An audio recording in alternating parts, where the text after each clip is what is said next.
So hey guys what's up, welcome back to another session. Hope you are doing well.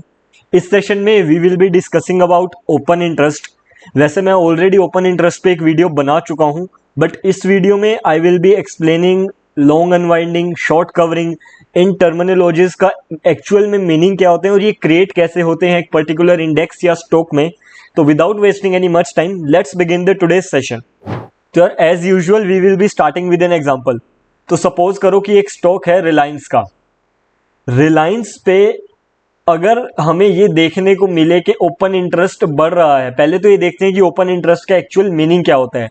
Open interest is nothing but it's equal to unsquared positions. कौन सी positions? Unsquared positions. वो positions जिन पे अभी loss या profit book नहीं किया गया, उन पोजीशंस को, उन ट्रेड्स को अभी ट्रेडर ने, इन्वेस्टर्स ने होल्ड रखा हुआ है। एग्जाम्पल, अगर मैंने देखा कि रिलायंस के शेयर पे 10,000 ओपन इंटरेस्ट है, क्या है? 10,000 ओपन इंटरेस्ट है, तो इसका मतलब 10,000 लोगों ने अपने ट्रेड को भी ओपन रखा हुआ है, क्लोज नहीं करा, प्रॉफिट या लॉस जो भी है बुक नहीं किया। That's basically open interest. अब सपोज करो कि एक स्टॉक है कोई भी, रिलायंस का ये एग्जांपल लेके कंटिन्यू करते हैं। रिलायंस के शेयर का जो प्राइस है वो कंटिन्यूसली ऊपर जा रहा है एंड इसके साथ साथ OI ओपन इंटरेस्ट भी ऊपर जा रहा है। इसका मतलब क्या है कि बढ़ते हुए प्राइस में, क्या है? बढ़ते हुए प्राइस में हमें अनस्क्वेयर्ड नई पोजीशंस देखने को मिल रही हैं। यानी कि बढ़ते हुए प्राइस में नए लोग पार्टिसिपेट कर रहे हैं, मतलब लोग बढ़ते हुए प्राइस में इंटरेस्टेड हैं। इससे कहीं ना कहीं हम एक व्यू जनरेट कर सकते हैं बुलिशनेस का।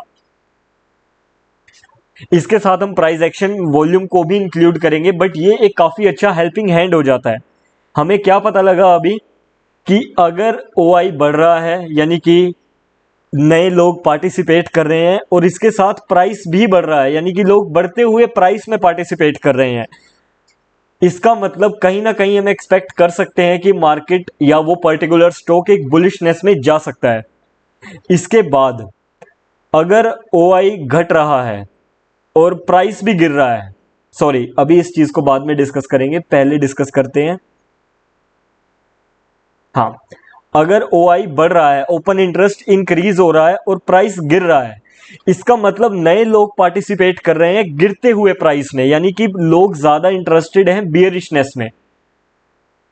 जब भी हम किसी चीज के ऊपर जाने का व्यू जनरेट करते हैं उसको बुलिश कहते हैं, नीचे जाने का व्यू जनरेट करते हैं दैट इज बेसिकली बेरिश।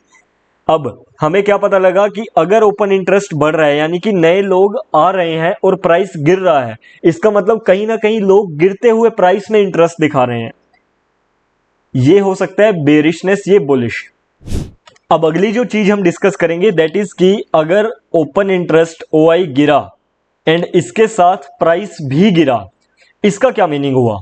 इसका मीनिंग ये हुआ कि जो नए लोग थे वो गिरते हुए प्राइस में इंटरेस्टेड नहीं है, यानी कि जब प्राइस गिरा तो नए लोगों ने एंट्री नहीं बनाई, नए ट्रेडर्स, इन्वेस्टर ने इंटरेस्ट नहीं दिखाया।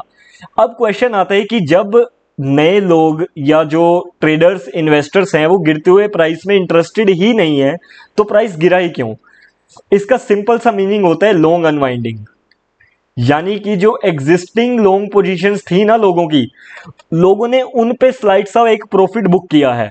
हो सकता है 1,000 पे हो शेयर, 900 रुपए से कर करके वो 1,000 तक पहुंचा।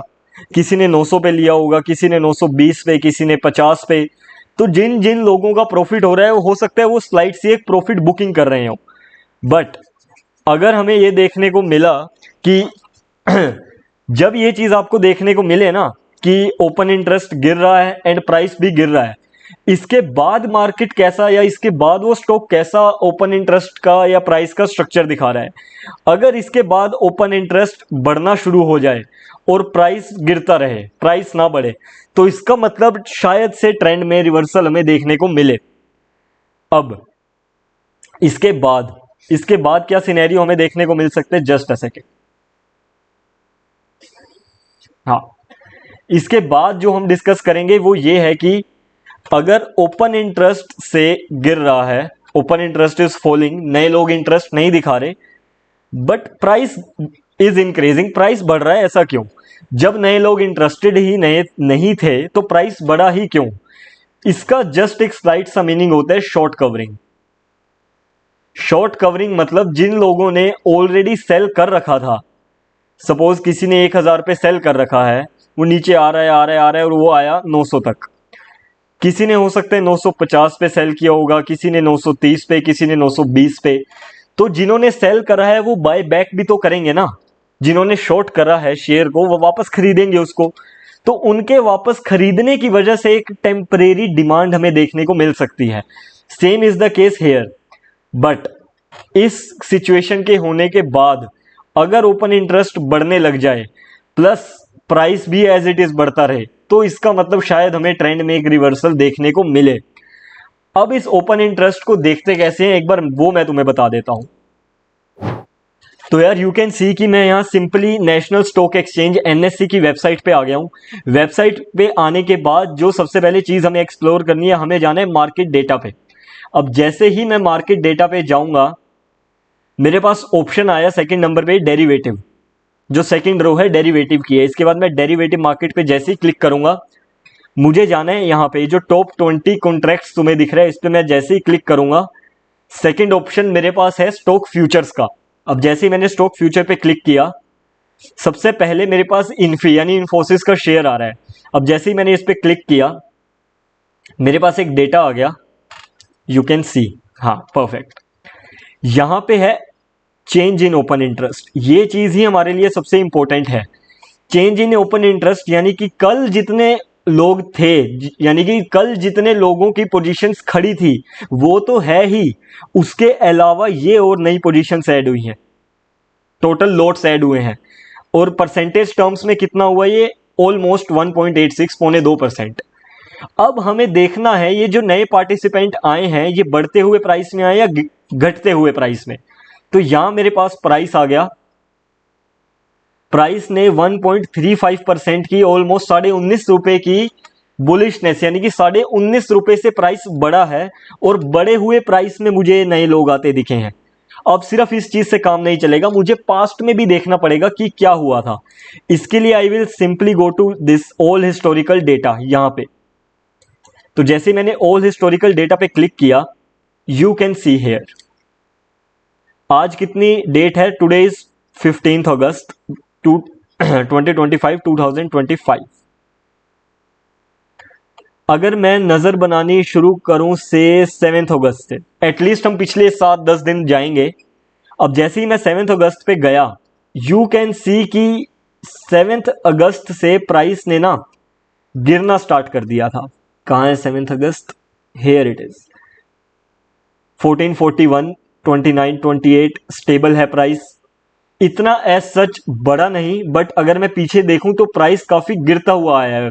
1482, 61, 34, यहां पे प्राइस क्या हो रहा था, गिर रहा था, प्राइस वॉज फॉलिंग। बट कहीं ना कहीं मोटा मोटा ओपन इंटरेस्ट भी मुझे गिरता हुआ दिख रहा था। और जैसे ही प्राइस ने 1429 से जंप करके 1432 पे गया, मुझे ओपन इंटरेस्ट में एक सडन चेंज दिखा। यानी कि जैसे ही प्राइस बढ़ा एकदम से नए लोग भी आए। एंड उसके बाद क्या हुआ, 1452, जैसे ही प्राइस 1452 गया, उतने ही नए लोग और पार्टिसिपेंट करने आए।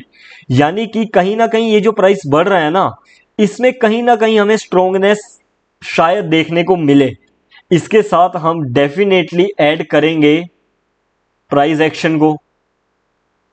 Volume is must. वैसे तो ये जितनी भी चीजें मैं कह रहा हूं everything is must, but price action, volume, overall बड़े टाइम फ्रेम पे स्ट्रक्चर क्या है, मार्केट की कंडीशन क्या है, इन सबको मद्देनजर रखते हुए इस चीज को हम एज अ हेल्पिंग हैंड जरूर यूज कर सकते हैं।